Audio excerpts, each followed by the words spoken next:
Hello everyone, मेरा नाम है निधि। आपका बहुत बहुत स्वागत है आपके अपने YouTube channel CUET civil staff में। आज हम करने वाले हैं बिजनेस स्टडीज़ का स्टाफिंग चैप्टर कंप्लीट। तो हमने जो है इससे पिछले लेक्चर में इसका हाफ पार्ट कंप्लीट कर लिया था। आज हम उसके नेक्स्ट टॉपिक्स को कवर करेंगे और इस चैप्टर को कंप्लीट कर देंगे। ठीक है, तो चलो स्टार्ट करते हैं आज की क्लास। तो सबसे पहले हम करेंगे सोर्सेज ऑफ रिक्रूटमेंट, मतलब किस किस सोर्सेज है, किस कौन कौन से वेज हैं आपके पास जहाँ पे आप अपने जॉब्स के लिए वैकेंसीज की नोटिफिकेशन निकाल सकते हो या बता सकते हो कि हमारे ऑफिस में, हमारे ऑर्गेनाइजेशन में ये पोजीशन खाली है। ठीक है, तो यहाँ पे आपके दो सोर्सेज होते हैं, इंटरनल एंड एक्सटर्नल। तो इंटरनल सोर्सेज जो हैं उसका मतलब है जब आप अपनी ऑर्गेनाइजेशन के अंदर से ही कुछ एम्प्लॉयज़ को प्रमोट कर देते हो या एक जगह से दूसरी जगह ट्रांसफ़र कर देते हो। एक्सटर्नल जो है उसमें आ जाएंगे एडवर्टाइजमेंट के थ्रू आप बाहर से कोई एम्प्लॉय को हायर करने के लिए वैकेंसीज निकाल रहे हो, या आप जो है कॉलेज के प्लेसमेंट के थ्रू निकाल रहे हो। तो इसमें भी बहुत सारे वेज होते हैं। ठीक है, तो हम जो है वन बाय वन इनके एडवांटेजेस, डिसएडवांटेजेस एंड मेथड्स और वेज जानेंगे। तो सबसे पहले है आपका इंटरनल सोर्सेज ऑफ रिक्रूटमेंट। तो इसके देखो क्या एडवांटेज होते हैं। जब आप अपने ऑर्गेनाइजेशन के अंदर ही पर्सन्स को प्रमोट करते हो या सिलेक्ट करते हो एक अच्छी पोजीशन के लिए, तो उसके अपने फ़ायदे हैं। तो क्या फ़ायदे हैं? जैसे कि इकोनॉमिकल, ये आपकी कॉस्ट को बचाता है, इट सेव्स योर कॉस्ट।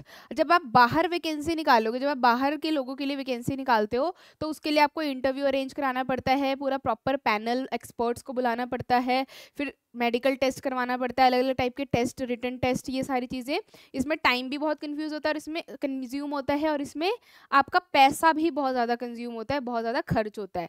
तो इसलिए जब आप इंटरनल सोर्सेज के थ्रू रिक्रूटमेंट करते हो तो उससे आपका पैसा बच जाता है। नेक्स्ट है मोटिवेट्स। तो जो आपके एम्प्लॉयज़ ऑलरेडी काम कर रहे हैं, तो आप जब उनको इम्पोर्टेंस देते हो बाहर वाले लोगों से ज़्यादा और उनको सिलेक्ट करते हो, तो वो भी कैसा फील करते हैं? मोटिवेट फील करते हैं कि हम जो है अच्छा काम कर रहे हैं, इसलिए हमें जो है प्रमोट किया जा रहा है। तो जो आपके बाकी के एम्प्लॉयज़ हैं सभी एक दूसरे को देख के फिर और अच्छा काम करते हैं। नेक्स्ट है रिड्यूस ट्रेनिंग कॉस्ट। जब आप कोई नया एम्प्लॉय लेकर आते हो तो उसको अपने ऑर्गेनाइजेशन के रूल्स रेगुलेशन समझाने में, सारी चीज़ें समझाने में, देन उसको जो है काम को सिखाने में बहुत ज़्यादा टाइम लगता है, जो कि बच जाता है अगर आप एग्जिस्टिंग एम्प्लॉय को ही प्रमोट कर रहे हो या उसी को सिलेक्ट कर रहे हो किसी और पोजीशन के लिए, क्योंकि उसको ऑलरेडी पता होता है। अगर कोई आपके ऑर्गेनाइजेशन में 2-3 साल से काम ऑलरेडी कर रहा है और आपने उसी को ही कोई अच्छी सी पोजीशन दे दी जो वैकेंसी आउट हुई है आपकी ऑर्गेनाइजेशन में, तो वो कैसा फील करेगा? उसको अच्छा भी लगेगा, प्लस उसको सारा कुछ पहले से ही पता है ऑर्गेनाइजेशन के बारे में, तो उसको कुछ समझाना नहीं पड़ेगा, उसको कोई ट्रेनिंग नहीं देनी पड़ेगी। नेक्स्ट है lower turnover. Familiarity with the organisation rules and regulation, वही है आपका कि कल्चर के साथ फेमिलियर है, तो आपका जो है एब्सेंट वगैरह के चांसेस, या फिर जैसे जो नया एम्प्लॉय होता है थोड़ा सा हिचकिचाता है कोई भी काम को करने में या डरता है, वो चीज़ नहीं होगी। देन परफॉर्मेंस भी और अच्छी हो जाएगी। ठीक है, क्योंकि उसकी प्रमोशन हो रही है एक तरीके से, तो एक तरीके से उसके अंदर अलग ही टाइप की एनर्जी आएगी कि मुझे जो है अब ये पोजीशन मिल गया तो मैं और अच्छे से काम करूंगा, मेरी ऑर्गेनाइजेशन मुझे इंपॉर्टेंस दे रही है, तो मैंने भी ऑर्गेनाइजेशन को कुछ अपनी तरफ से हार्डवर्क के थ्रू देना है अपना काम। अच्छा, ठीक है। फिर है जो आपका यूटिलाइजिंग सरप्लस स्टाफ।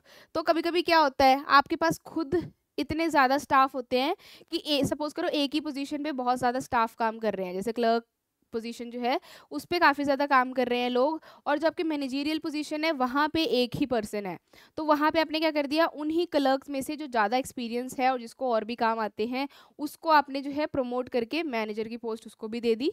तो आपका क्या हो गया, सरप्लस जो स्टाफ था वो यूज़ हो गया अपने ही ऑर्गेनाइजेशन में किसी और पोजीशन के लिए। नेक्स्ट है डिसएडवांटेजेस। अब इसके नुकसान भी होते हैं अगर आप इंटरनल सोर्सेज से ही रिक्रूट करते हो और बाहर जो है वो वैकेंसीज नहीं निकालते। तो जैसे सबसे पहले है फ्रेश आइडिया, फ्रेश टैलेंट। तो देखो जो आपके नौजवान है, जो न्यू जनरेशन है ना, या जो आपके थोड़े से एक्टिव पर्सन है, यंग पर्सन है, वो आप फिर नहीं रिक्रूट कर पाते हो, क्योंकि आपकी ऑर्गेनाइजेशन में ऑलरेडी आपको पता है कि इनको इतनी इतनी स्किल्स आती है, तो वो आप वहीं तक रिस्ट्रिक्टेड हो जाते हो। बट अगर आप बाहर से वैकेंसीज आउट करते हो, आपने जो है ऑल इंडिया वैकेंसीज निकाल दी हैं, तो आप देखो आपको पता नहीं कौन सा अच्छा टैलेंट आ जाए आपके ऑर्गेनाइजेशन में और वो आपके ऑर्गेनाइजेशन के लिए बहुत अच्छा साबित हो, है ना। नेक्स्ट है लिमिटेड चॉइस। तो आपके पास चॉइस भी ज़्यादा नहीं होती अगर आप इंटरनल सोर्सेज से रिक्रूट करते हो, क्योंकि आपके ऑर्गेनाइजेशन के अंदर ही जो 10-15 लोग हैं उसी में से सिलेक्ट करना है, तो ऑप्शन नहीं है ज़्यादा, ठीक है। Then productivity reduction due to transfers. Then जब आप ट्रांसफ़र करते हो एक एम्प्लॉय को इस वाले ब्रांच से दूसरे ब्रांच में ट्रांसफ़र कर दिया, तो क्या होता है, उसकी प्रोडक्टिविटी कम हो जाती है। कैसे कम हो जाती है, क्या पता उसका डिस्टेंस दूर हो जाए या फिर उसको जो है दूसरी ऑर्गेनाइजेशन में थोड़ा सा एडजस्ट करने में दिक्कत हो, ठीक है। फिर है अनसुटेबल फॉर न्यू ऑर्गेनाइजेशन। तो जो नई ऑर्गेनाइजेशन है उनको तो नए एम्प्लॉयज़ ही रिक्रूट करने पड़ेंगे, वहाँ पे तो ऑलरेडी होंगे ही नहीं। जब आप नया कोई बिजनेस करने जा रहे हो, स्टार्ट करने जा रहे हो, तो आपको फ्रेश टैलेंट ही या नए लोगों को या बाहर से ही आपको रिक्रूट करना पड़ेगा, ठीक है। तो ये जो आपकी बहुत पुरानी ऑर्गेनाइजेशंस हो जाती है जहाँ पे ऑलरेडी 4-5 साल हो जाते हैं ऑर्गेनाइजेशन को काम करते हुए, वहाँ पे आप जो है इंटरनल रिक्रूटमेंट कर सकते हो। नई ऑर्गेनाइजेशन में तो आपको एक्सटर्नल सोर्सेज के थ्रू ही जाना पड़ेगा। तो ये है advantages and disadvantages of internal recruitment. अब हम करेंगे एक्सटर्नल सोर्सेज ऑफ रिक्रूटमेंट। इनके अलग अपने फ़ायदे हैं, अलग नुकसान है। तो यहाँ पे देखो, जो आपके इसके डिसएडवांटेजेस थे, जो आपके इंटरनल सोर्सेज के डिसएडवांटेजेस थे, वो इसके अब एडवांटेज बन जाएंगे। जैसे यहाँ पे fresh talent and fresh idea है ना, वाइडर चॉइस होती है। यहाँ पे देखो सेम है, उसका ऑपोजिट। यहाँ पे आपको अप टू डेट स्किल्स मिलती है, क्योंकि देखो आपके ऑर्गेनाइजेशन में अगर कोई 5 या 6 साल से काम कर रहा है तो उसने जो भी चीज़ें सीखी होंगी वो पुराने टाइम के अकॉर्डिंग सीखी होगी, 5-6 साल पुराने टाइम की अकॉर्डिंग सीखी होगी। बट जो नया टैलेंट होगा, जो अभी आपका करंट में जो स्किल चल रहे हैं या आपका जो ट्रेंड चल रहा है, वो आपको मिलेगा अगर आप एक्सटर्नल रिक्रूटमेंट करते हो और नया टैलेंट लेके आते हो। जैसे कि आप अगर कॉलेज स्टूडेंट्स को लेकर आओगे, उनका जो है बहुत ज़्यादा शार्प माइंड होता है उस टाइम पे, है ना, जब वो यंग होते हैं। Then it encourages diversity. तो देखो जैसे अभी हमने बात करी, जब आप वैकेंसीज आउट करोगे ऑल इंडिया, तो आपको जो है साउथ, नॉर्थ, ईस्ट, वेस्ट हर तरीके से लोग जो है आपके पास आएंगे, एप्लीकेशन देंगे, ठीक है। देन आप उनको इंटरव्यू लेके उनको सिलेक्ट करोगे, तो आपके पास डाइवर्सिटी हो जाएगी। मतलब अलग अलग कल्चर के लोग, अलग अलग स्किल्स के लोग, अलग अलग क्वालिफिकेशन से रिलेटेड लोग जो है आपके पास आएंगे, तो आपका वैरायटी बहुत होगी, ठीक है। डिसएडवांटेजेस क्या हैं अब इसके, क्योंकि आप एक्सटर्नल सोर्सेज में जा रहे हो तो आपको एडवर्टाइजमेंट का खर्चा, इंटरव्यू का खर्चा, ये सारी चीज़ों में टाइम भी लगेगा, पैसा भी लगेगा। तो देखो जो उसका एडवांटेज था, अब ये इसका डिसएडवांटेज हो जाएगा। टाइम कंज्यूमिंग है, ये सिलेक्शन का प्रोसेस ही इतना बड़ा होता है, ठीक है। Then risk of bad hire. देखो जो आपके ऑर्गेनाइजेशन में पहले से काम कर रहे हैं, आप तो उनको जान गए हो कि उनका कैसा बिहेवियर है, वो कैसा काम करते हैं। लेकिन जब आप एक्सटर्नल सोर्सेज से रिक्रूट करेंगे जिसके बारे में आपको पता नहीं है, तो आप गलत पर्सन को भी हायर कर सकते हो, ठीक है, ये बोल रहे हैं। Then moral impact. अब जो ऑलरेडी आपके बिजनेस में काम कर रहे हैं 5 साल से 10 साल से, वो भी तो थोड़ा सा डीमोटिवेट हो जाएंगे अगर आप बाहर का पर्सन लेकर आओगे एक अच्छी पोजीशन के लिए, क्योंकि वो कहेंगे हम 5 साल से यहाँ पे काम कर रहे हैं, हम अपना एफर्ट इतना दे रहे हैं, तो हमारी जगह पे किसी नए पर्सन को रिक्रूट कर लिया गया है, सिलेक्ट कर लिया गया है, तो उनसे उनका मोरल डाउन हो जाता है, ठीक है। अब मेथड्स करेंगे जो कि बहुत इंपॉर्टेंट है, एक्सटर्नल सोर्सेज के मेथड्स, ठीक है। मतलब आप बाहर जब रिक्रूटमेंट वैकेंसीज निकालते हो तो किस किस के थ्रू जो है आप रिक्रूटमेंट निकाल सकते हो, वैकेंसीज आउट कर सकते हो, वो टॉपिक है आपका। सबसे पहले है डायरेक्ट रिक्रूटमेंट। डायरेक्ट रिक्रूटमेंट का मतलब क्या है कि जैसे जो फैक्ट्रीज वगैरह होती हैं या कोई ऑफिस होती है कि बिल्डिंग वगैरह होती है, उसके गेट पे जो है वो लिख दिया जाता है that workers are required, 10 workers are required, this much worker are required, part time job, full time job, ऐसे करके लिखा होता है ना, उसे बोलते हैं डायरेक्ट रिक्रूटमेंट। देखो sometimes organisation post notices at the gate of their offices, factories और workshop stating the available job position. इसके फायदे क्या क्या होते हैं, quick method to fill vacancy. अब कोई भी अगर इस बिल्डिंग के साइड से गुजर रहा है या इस ऑफिस के साइड से गुजर रहा है, वो डायरेक्टली पढ़ लेगा कि क्या लिखा हुआ है, वैकेंसी है यहाँ पे, और जाके अप्लाई कर देगा।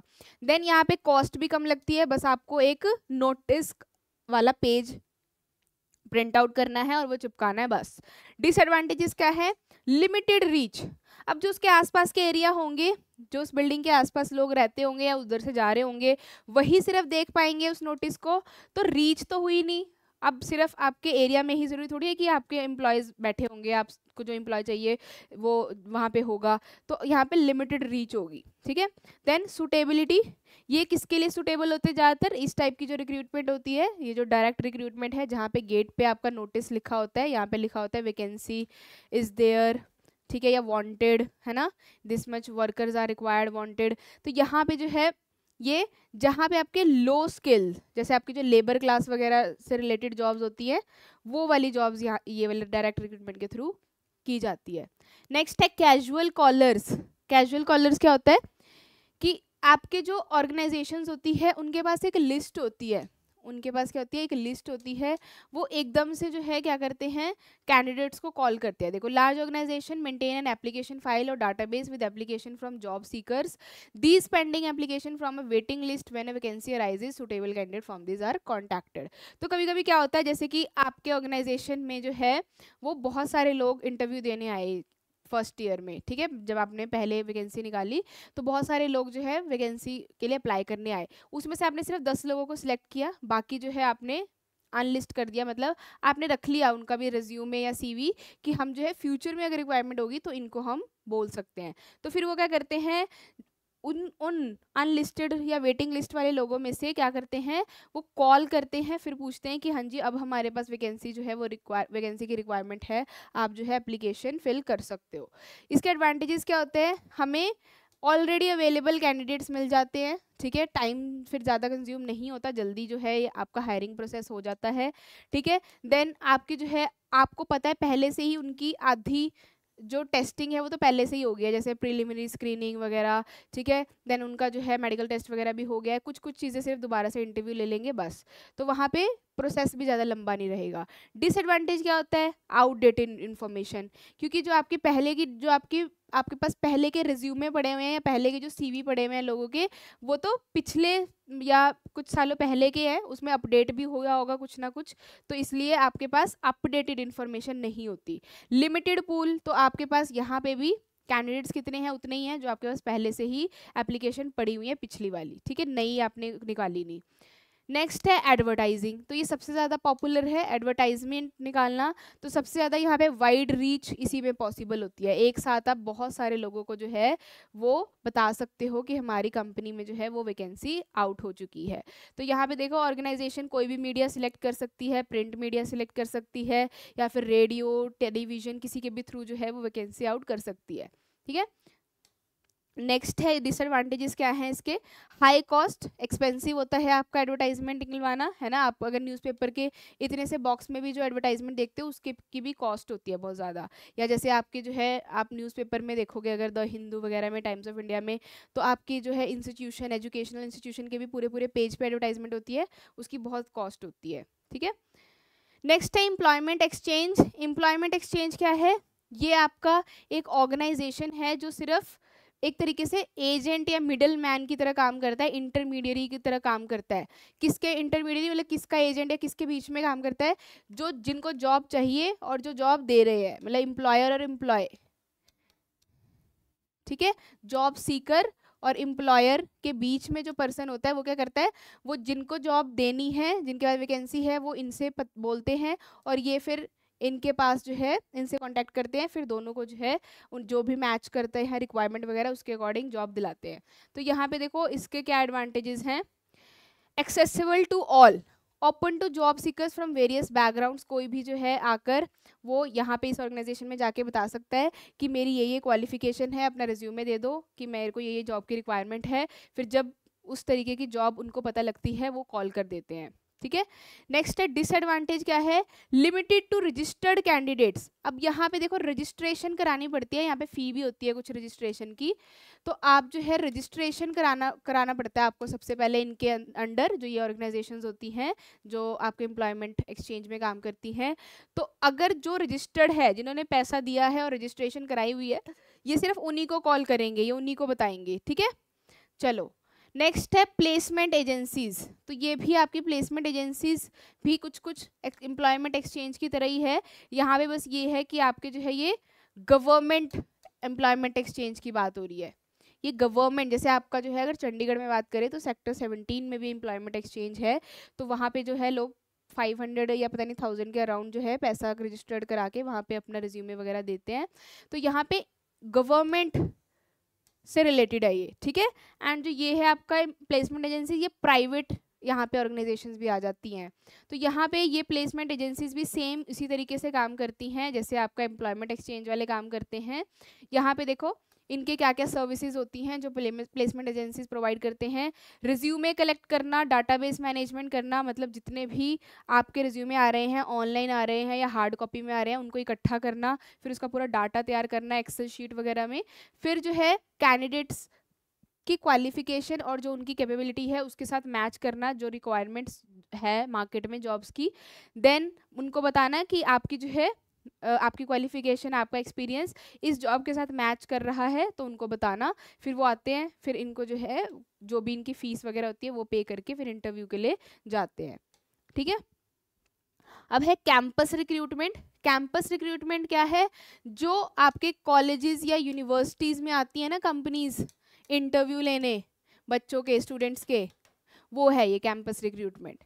तो यहाँ पे देखो, organisation send senior managers to professional colleges and technical institutes to recruit fresh graduates, जो बिल्कुल फाइनल ईयर में होते हैं और अभी बस पास आउट होने वाले होते हैं, उनका इंटरव्यू लिया जाता है, रिटन टेस्ट लिया जाता है और उनमें से बच्चों को सिलेक्ट किया जाता है। ठीक है। नेक्स्ट है रिकमेंडेशन फ्रॉम प्रेजेंट एम्प्लॉयज। अब ये क्या है? आपके जो ऑलरेडी काम कर रहे हैं एम्प्लॉयज़, उनसे भी रिकमेंडेशन ली जाती है, उनका रेफरेंस, कि अगर आपके कोई रिलेटिव है, आपका कोई फ्रेंड है, आपका कोई भी जानने वाला है और वो इस पोजीशन के लिए फिट बैठता है, तो आप हमें बता सकते हो, हम जो है उनको प्रेफरेंस देंगे। नेक्स्ट है लेबर कॉन्ट्रैक्टर्स। तो आपकी जो अनस्किल्ड जॉब्स होती हैं, है ना, तो आपकी लोअर लेवल की जॉब्स होती हैं, जो आपकी जैसे लेबर क्लास की जॉब्स होती हैं, उसके लिए भी लेबर कॉन्ट्रैक्टर्स होते हैं। वो क्या करते हैं? वो भी अपने अंडर काफ़ी सारे वर्कर्स को रखते हैं और जब उनको कॉन्ट्रैक्ट मिलता है तो वो फिर आगे उन वर्कर्स को जॉब देते हैं, अलग अलग जगह पे भेजते हैं। नेक्स्ट है एडवर्टाइजमेंट ऑन टेलीविजन। सेम है ये एडवर्टाइजमेंट की तरह ही, बस टेलीविजन पे अगर आप एडवर्टाइजमेंट निकाल रहे हो, जैसे आपकी बड़ी बड़ी कंपनीज एडवर्टाइजमेंट करवाती हैं। नेक्स्ट है वेब पब्लिशिंग। ये बहुत फेमस है। अगर हम आजकल इंटरनेट या आपके एआई का हो गया है, आपका है ना ट्रेंड, आर्टिफिशियल इंटेलिजेंस आ गया है, तो अब सबसे ज़्यादा ये वाला यूज़ हो रहा है मेथड, जिसमें आपके अलग अलग वेबसाइट्स हैं, naukri.com, shine.com, monster.com, अपना ऐप, अपना जॉब, बहुत सारे ऐप्स हैं जहाँ पे आपकी जो कंपनीज है वो जॉब पोस्ट करती हैं और वहाँ पे एप्लीकेशंस, जो एप्लीकेंट्स हैं वो फिल करते हैं और उसके थ्रू जॉब्स पाते हैं। इंडीड भी है आपका एक, है ना, तो इसके थ्रू अब ज़्यादातर जॉब्स लोग ढूंढते हैं। अब हम नेक्स्ट जो एलिमेंट करेंगे वो है सिलेक्शन। सिलेक्शन, आपने रिक्रूटमेंट कर लिया, आपने वैकेंसीज आउट कर दी, खत्म। ठीक है, ये वाला स्टेप खत्म। अब सिलेक्शन करेंगे। अब जब आपके पास एप्लीकेशंस आएंगी, उसमें से जो आपके लिए बेस्ट फिट होगा उसको सिलेक्ट करेंगे। तो सबसे पहले इसका मीनिंग देखो। The selection process begins after the recruitment phase when organisation receive a large number of applications.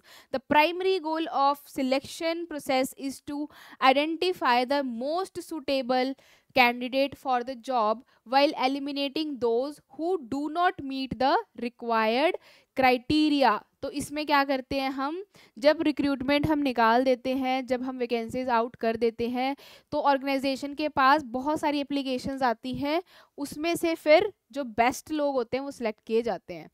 अब देखो, प्रोसेस की बात करी है तो हम सिलेक्शन का प्रोसेस देखेंगे। सबसे पहले क्या करते हैं, उसके बाद क्या करते हैं। तो सबसे पहले प्रीलिमिनरी स्क्रीनिंग होती है। ठीक है, अभी इसको हम डिटेल में पढ़ेंगे, सिर्फ पहले याद कर लो। सबसे पहले क्या होती है, प्रीलिमिनरी स्क्रीनिंग, फिर सिलेक्शन टेस्ट होते हैं, उसके बाद एम्प्लॉयमेंट इंटरव्यू लिया जाता है, फिर रेफरेंस और बैकग्राउंड चेक किया जाता है, उसके बाद सिलेक्शन डिसीजन लिया जाता है, फिर मेडिकल होता है, देन जॉब ऑफर किया जाता है, फिर एक कॉन्ट्रैक्ट तैयार होता है जिसमें सारे टर्म्स एंड कंडीशंस लिखे होते हैं, सैलरी और बोनस, इंक्रीमेंट कब लगेगा, ये सारी चीज़ें लिखी होती है। तो ये 8 स्टेप्स हैं किसके, सिलेक्शन प्रोसेस के, जो कि आपको याद रखने हैं, एग्जाम में इससे क्वेश्चन आते हैं। तो एमसीक्यूज में ऐसे भी आ सकता है कि आपको जो है पूछ लिया एम्प्लॉयमेंट इंटरव्यू के बाद बताओ कौन सा स्टेप आएगा। ठीक है, या फिर आपका बताओ प्रीलिमिनरी स्क्रीनिंग के बाद कौन सा स्टेप आएगा। तो आपको सारे स्टेप लाइन वाइज याद रखने हैं। अब इसको हम डिटेल में पढ़ेंगे। प्रीलिमिनरी स्क्रीनिंग का मतलब क्या है, सिलेक्शन टेस्ट में क्या क्या होता है। चलो, तो सबसे पहले है प्रीलिमिनरी स्क्रीनिंग। प्रीलिमिनरी स्क्रीनिंग में क्या होता है, प्रीलिमिनरी स्क्रीनिंग में कुछ नहीं होता, जैसे आपके पास जो है 100 एप्लीकेशंस आई हैं,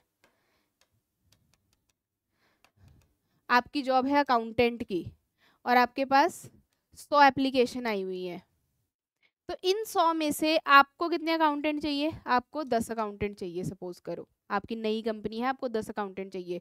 तो आप इनमें से जो 90 ऐसे कैंडिडेट्स हैं जो हमें इन 10 से बेटर नहीं लगे या फिट नहीं लगे या इसके लिए क्वालिफाइड नहीं लगे, जैसे अकाउंटेंट के लिए हमें चाहिए कि टैली आना चाहिए, एक्सेल आना चाहिए, प्रॉपर जो है उसको अकाउंट्स की नॉलेज होनी चाहिए, बेसिक्स वगैरह, तो वो जिन जिन की भी एप्लीकेशन में वो चीज़ नहीं होगी वो हम कैंसिल कर देंगे, एलिमिनेट कर देंगे, और जो होंगे उनको सिलेक्ट कर लेंगे। ठीक है, फिर अब ये 10 सिलेक्ट कर लिए, 10 एप्लीकेशन सिलेक्ट कर ली प्रीलिमिनरी स्क्रीनिंग से। अब क्या करेंगे हम? सिलेक्शन टेस्ट करेंगे, सिलेक्शन टेस्ट करेंगे। ठीक है, चलो। Organisation often conduct written test to measure specific characteristics of individual. तो सिलेक्शन टेस्ट में आपके अलग अलग टाइप के टेस्ट लिए जाते हैं, इंटेलिजेंस टेस्ट, सेल्स टेस्ट, ठीक है, एप्टीट्यूड टेस्ट, जिससे आप बताते हो कि कैंडिडेट जो है उसका माइंड कैसा है, कितना शार्प माइंड है उसका।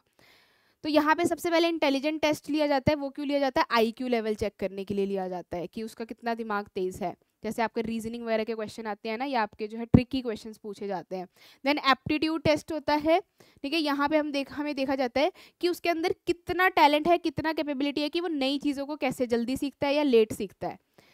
नेक्स्ट है पर्सनालिटी टेस्ट। पर्सनालिटी में हो जाएगा आपके बोलने का तरीका, कॉन्फिडेंस, ठीक है, आपका बिहेवियर कैसा है, आपके एक्शंस कैसे हैं, रिएक्शंस कैसे हैं, अगर हम आपको कोई बात बोल रहे हैं आप उसको पॉजिटिव वे में ले रहे हो या नेगेटिव वे में ले रहे हो, तो ये पर्सनालिटी टेस्ट में आ जाएगा। ट्रेड टेस्ट में आ जाएगा जो आपका जॉब है, जॉब से रिलेटेड टेस्ट, जो आपकी जॉब की रिक्वायरमेंट है। जैसे कि अगर आपकी सेल्स की जॉब है, आप सेल्स पर्सन के लिए लेकर आए हो इंटरव्यू देने, तो हम जो है आपको ट्रेड टेस्ट लिखेंगे कि आपको जो है एक सिचुएशन दे देंगे कि इस सिचुएशन में आप इस प्रोडक्ट को कैसे बेचोगे वो बताओ, तो इस टाइप का टेस्ट हो जाएगा। देन है आपका इंटरेस्ट टेस्ट। इंटरेस्ट टेस्ट क्या होता है? कभी कभी क्या होता है कि कोई कैंडिडेट जो है उसको इंटरेस्ट नहीं होता उस जॉब में, बस वो वैसे ही जॉब करने के लिए वो एप्लीकेशन फिल करता है। तो यहाँ पे ये चेक किया जाता है कि जो आपकी जॉब है उसमें आपका इंटरेस्ट है भी कि नहीं, कि आप ऐसे ही कर रहे हो। नेक्स्ट है एम्प्लॉयमेंट इंटरव्यू। अब आपके ये सारे टेस्ट हो गए, इसके बाद क्या होगा? इंटरव्यू होगा। जो इस टेस्ट में पास हो जाएंगे, जैसे 10 में से सपोज करो 8 लोग जो है वो पास हो गए इस टेस्ट में, 2 जो है वो रिजेक्ट हो गए, तो 8 लोगों का फिर क्या होगा? इंटरव्यू होगा। इंटरव्यू में प्रॉपर आपका, अब ये आपके जो टेस्ट है ये रिटन होते हैं ज़्यादातर, अब जो आपका इंटरव्यू होगा वो ओरली होगा। जितने भी आपके एक्सपर्ट्स होंगे कंपनी में, जो भी आपके बड़े बड़े पोस्ट पे लोग हैं, मैनेजर, सीईओ, ठीक है, ये सारे आएंगे और वो इंटरव्यू लेंगे। इंटरव्यू के भी अलग अलग स्टेप्स होते हैं, अलग अलग फेज होते हैं, तो वो ऑर्गेनाइजेशन पर डिपेंड करता है। जितनी ज़्यादा लंबी और जितनी लार्ज ऑर्गेनाइजेशन होती है उतना लंबा जो है वो प्रोसेस रहता है इंटरव्यू का। अगर छोटी ऑर्गेनाइजेशन है तो आपके जो है छोटा पैनल रहता है, 3-4 लोग मिलकर इंटरव्यू ले लेते हैं। तो इंटरव्यू लिया जाता है जिसमें आपके जॉब से रिलेटेड नॉर्मल क्वेश्चंस पूछे जाते हैं, आपकी फैमिली बैकग्राउंड के बारे में पूछा जाता है, आपकी क्वालिफिकेशन, आपने क्या किया है, आपका क्या इंटरेस्ट है, नॉर्मली उसको कंफर्टेबल फील वगैरह कराने से रिलेटेड क्वेश्चन, या उसकी सैलरी से रिलेटेड, जब उन्हें लगता है कि हाँ हमें जो है ये पर्सन सही लग रहा है, हमें इसको सिलेक्ट करना है, फिर लास्ट में सैलरी वगैरह की डिस्कशन होती है। फिर क्या होता है?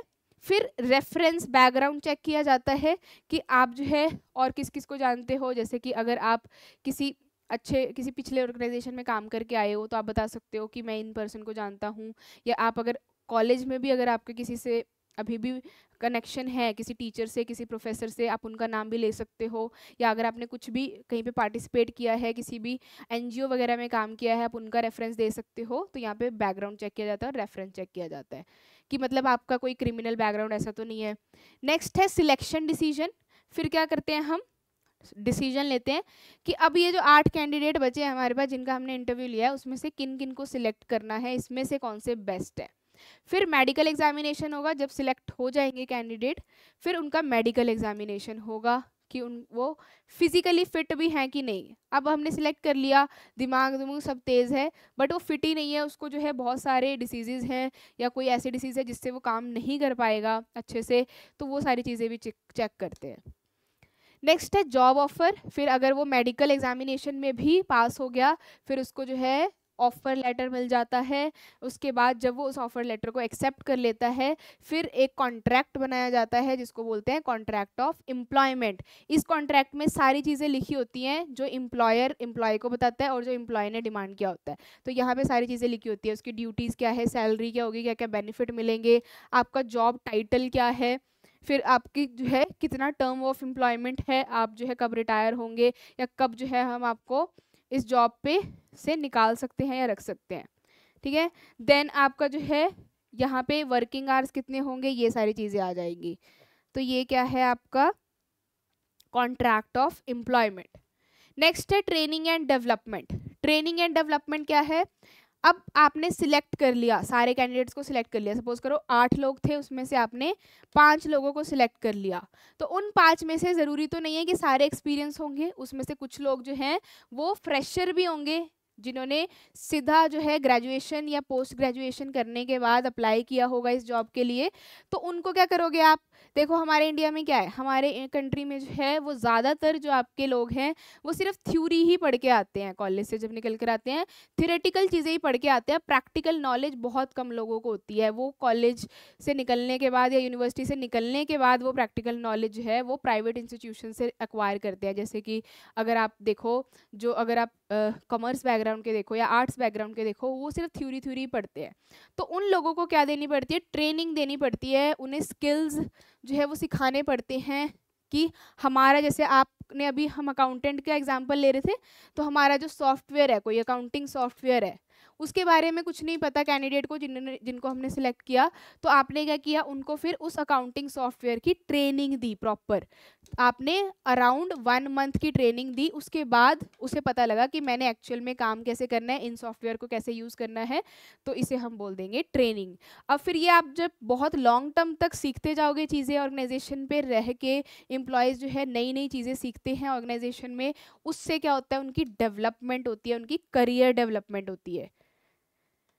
जैसे अगर आप एक ऑर्गेनाइजेशन में 3 से 4 साल या 5 साल काम कर लेते हो, तो आपको इतनी सारी चीज़ें सीखने को मिल जाती हैं कि आप जो है अगर अभी क्लरिकल पोजीशन पे हो, तो आफ्टर 4 या 5 इयर्स आप मैनेजरियल पोजीशन पे भी जा सकते हो, वहाँ पे भी काम कर सकते हो। ठीक है, तो ये मीनिंग है आपका ट्रेनिंग एंड डेवलपमेंट। तो डेवलपमेंट कह सकते हो ये लॉन्ग टर्म पर्सपेक्टिव है, ये वाइडर कंसेप्ट है। ट्रेनिंग जो है वो नैरो कंसेप्ट है, ये आपका शॉर्ट टर्म के लिए होता है ट्रेनिंग। अब बेनिफिट क्या होता है ट्रेनिंग का और डेवलपमेंट का, तो देखो अगर आप ट्रेनिंग देते हो अपने एम्प्लॉयज़ को, तो वो सीखता है, सिस्टमेटिकली काम सीखता है, उसको पता लगता है कि मुझे जो है अभी ये वाला सॉफ्टवेयर सीखना है, ये सिर्फ सॉफ्टवेयर आ गया अच्छे से, उसके बाद फिर ये वाला सॉफ्टवेयर सीखना है, फिर मुझे ये वाला काम सीखना है, तो सिस्टमेटिकली वो सीखता है काम। ठीक है, देखो trained employees learn their jobs faster compared to untrained employees, leading to less wastage of resources and higher productivity within the organization। तो जब आप ट्रेनिंग दे देते हो एम्प्लॉयज़ को, अब देखो किसी को अगर कोई काम नहीं आता और आपने उसको बोल दिया कि चलो आप काम करो, सीधा ही दे दिया कोई काम, तो वो गलतियां करेगा तो नुकसान किसका होगा, आपके ऑर्गेनाइजेशन का होगा। तो इससे अच्छा आप उसको थोड़े दिन पहले सिखा दो काम, उसके बाद करवाओ, इससे आपका कॉस्ट बचती है, पैसा बचता है, वेस्टेज नहीं होती। Then enhance employees productivity. तो जब कोई ट्रेनिंग लेकर आता है या जब उसको काम सिखाया जाता है प्रॉपर 1-2 महीना, तब उसकी जो प्रोडक्टिविटी होती है वो ज़्यादा होती है एज़ कम्पेयर टू अगर उसको कुछ नहीं आता और अब सीधा उसको काम कर दो तो। नेक्स्ट है एप्टीट्यूड या एटीट्यूड फॉर्मेशन या future managers. Training helps in shaping the attitude and aptitude of employees. Employees को भी एक मोटिवेशन या एक अलग से ही फीलिंग होती है, अच्छी फीलिंग आती है जब उनको ट्रेनिंग दी जाती है, उनको नई नई चीज़ें सिखाई जाती है, क्योंकि उनको क्या हो रहा है, उनके एक तरीके से ऐड ऑन हो रहा है, उनके रिज्यूमे में, उनके सीवी में जो है स्किल्स ऐड ऑन हो रही हैं। अब आप अगर कहीं और जॉब के लिए जाओगे तो आप लिख सकते हो कि मैंने इस ऑर्गेनाइजेशन में काम किया और मैंने ये चीज़ें सीखी हुई हैं। नेक्स्ट है इम्प्रूव मोरल। वही उनका जो है मोटिवेशन लेवल बहुत ज़्यादा हाई हो जाता है, उससे फिर क्या होता है, वो छुट्टियां वगैरह कम करते हैं, उनका मन लगता है काम में, मेन है उनका मन लगने लग जाता है काम में और उनको इंटरेस्ट आने लग जाता है काम में, फिर वो छुट्टी वगैरह कम करते हैं, जिससे कि प्रोडक्टिविटी बढ़ जाती है आपकी ऑर्गेनाइजेशन की और जो ऑर्गेनाइजेशन का गोल है वो जल्दी अचीव हो जाता है। नेक्स्ट है adapt to changes. Training enables employees to effectively respond to faster changing technological and economic environment. अब आपको पता है कि टेक्नोलॉजी जो है वो हमेशा चेंज होती रहती है टाइम टू टाइम, है ना। पहले हम कहाँ बटन्स वाले फ़ोन यूज़ करते थे, अब स्मार्टफोन यूज़ कर रहे हैं, आईफोन यूज़ कर रहे हैं। इसी तरीके से ऑर्गेनाइजेशन में भी सॉफ्टवेयर जो है वो अपडेट होते रहते हैं, टेक्नोलॉजी नई नई आती रहती है। तो उस टेक्नोलॉजी को कैसे सिखाओगे? जो एक्सपर्ट है उस चीज़ का, वो आएगा, फिर वो नए लोगों को सिखाएगा, तो वो उसको क्या बोलते हैं? ट्रेनिंग ही बोलते हैं। तो ट्रेनिंग के थ्रू आप जो है नई टेक्नोलॉजी को भी सिखा सकते हो अपने एम्प्लॉयज़ को। जो पुराना तरीका था काम करने का, उसकी बजाय जो नया तरीका है काम करने का, वो सिखा सकते हो ओनली थ्रू ट्रेनिंग। ठीक है, नेक्स्ट है बेनिफिट्स। बेनिफिट्स क्या क्या हैं ट्रेनिंग एंड डेवलपमेंट के, ये देख लेते हैं क्या क्या फ़ायदे हैं। तो ट्रेनिंग से जो है करियर ऑप्शंस बढ़ जाते हैं एम्प्लॉयज़ के, उनको नई नई स्किल्स आ जाती है तो वो नई नई जगह पे अप्लाई कर सकते हैं। देन उनका पे स्केल भी हाई हो जाता है। अब जैसे आपने बहुत सारी चीज़ें सीख ली, आपको काम ज़्यादा आ गया, तो आपको काम ज़्यादा देने लग जाएंगे, तो उसके बदले आपको पैसा भी ज़्यादा मिलेगा। मोराल इंक्रीज हो जाता है एम्प्लॉयज़ का, एंड एब्सेंटिज्म या आपके जैसे एरर के चांसेस वगैरह कम हो जाते हैं, एक्सीडेंट होने के चांसेस कम हो जाते हैं। जैसे जो लोग मशीन पे काम करते हैं, जैसे कोई चीज़ मैन्युफैक्चर हो रही है, तो अगर उनको नहीं पता मशीन कैसे यूज़ करना है, अगर आप उनको पहले ट्रेनिंग दे दोगे तो एक्सीडेंट वगैरह होने के चांसेस कम हो जाते हैं। अब है मेथड्स ऑफ ट्रेनिंग। ठीक है, मेथड्स ऑफ ट्रेनिंग में हमारे दो टाइप्स के मेथड्स होते हैं ट्रेनिंग के, on the job end of the job. On the job end of the job training.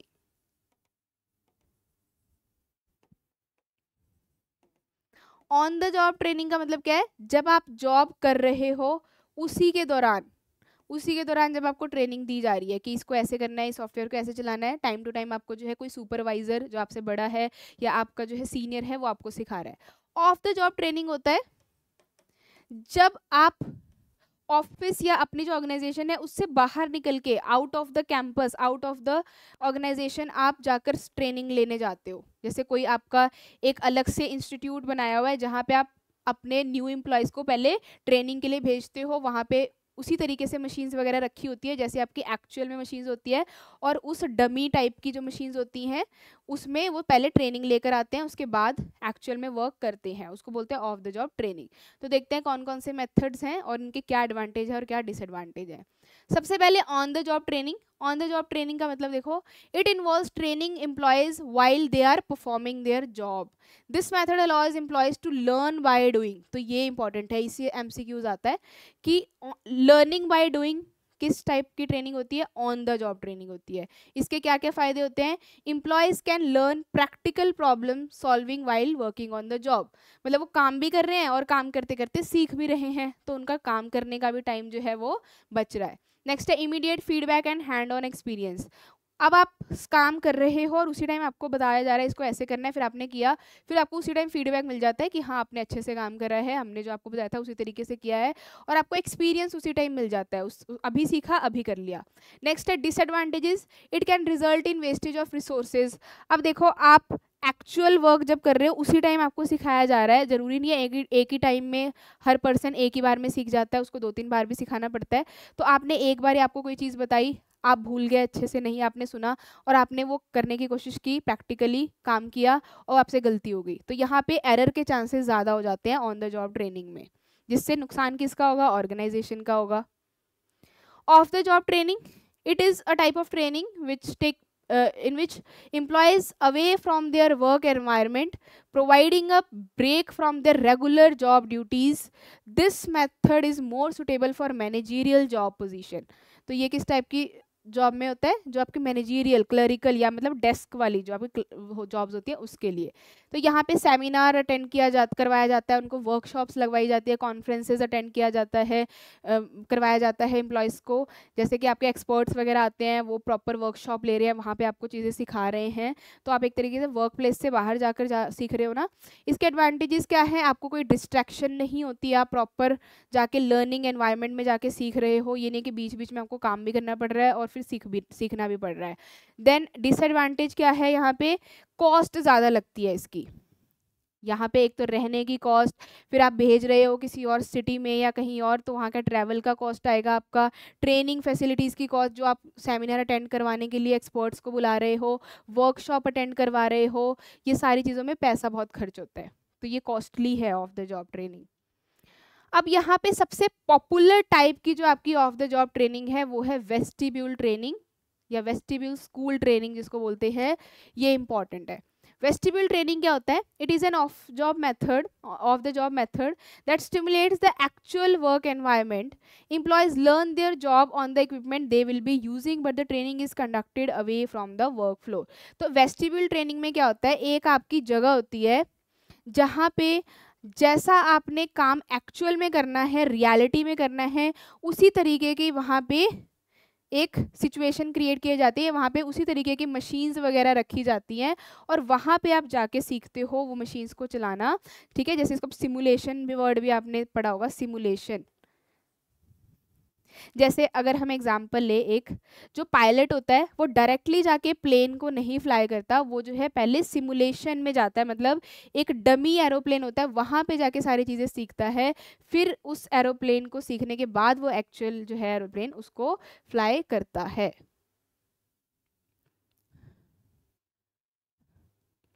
अब इसके एडवांटेजेस और डिसएडवांटेजेस क्या हैं?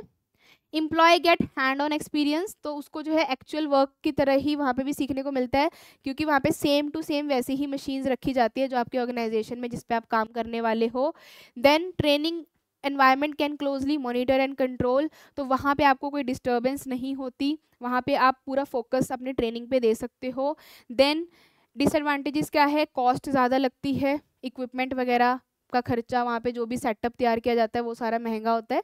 Then the separation from the actual work environment can sometimes limit the relevance of the training experience. अब क्योंकि आप actually work environment में नहीं हो, आप तो सिर्फ उसकी तरह एक डमी क्रिएट किया गया है, वहाँ पे काम कर रहे हो, तो आपको जो है रियल एक्सपीरियंस नहीं मिलता, रियल एक्सपीरियंस नहीं मिलता। आप जो है सिर्फ एक तरीके से, क्योंकि देखो जो आप पहले सीखते हो कि ये सिचुएशन में आपको इस तरीके से काम करना है, ज़रूरी तो नहीं है रियलिटी में वही सिचुएशन उसी तरीके से आएगी।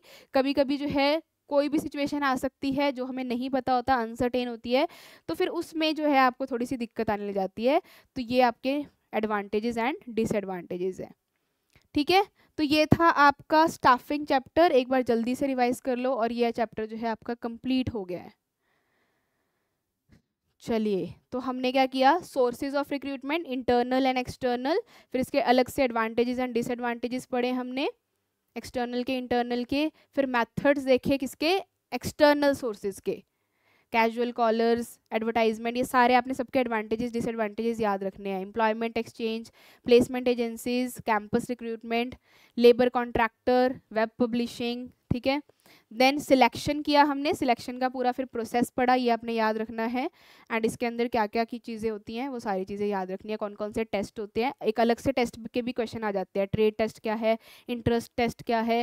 देन एम्प्लॉयमेंट इंटरव्यू होता है, then checking background and references, उसके बाद मेडिकल एग्जामिनेशन, जॉब ऑफर, फिर कॉन्ट्रैक्ट ऑफ एम्प्लॉयमेंट, देन आपका ट्रेनिंग एंड डेवलपमेंट हमने पढ़ा, उसके बाद इसके क्या क्या बेनिफिट्स हैं ट्रेनिंग के एंड डेवलपमेंट के, फिर आपका benefits of training and development for employees. देखो यहाँ पे ऑर्गेनाइजेशन के थे, ये याद रख लेना, ये जो हमने बेनिफिट्स किए थे ये ऑर्गेनाइजेशन के लिए बेनिफिट्स, और जो ये वाले बेनिफिट्स थे ये एम्प्लॉयज़ के लिए बेनिफिट्स, तो आपको अलग से एम्प्लॉयज़ और ऑर्गेनाइजेशन के बेनिफिट भी पूछ सकते हैं।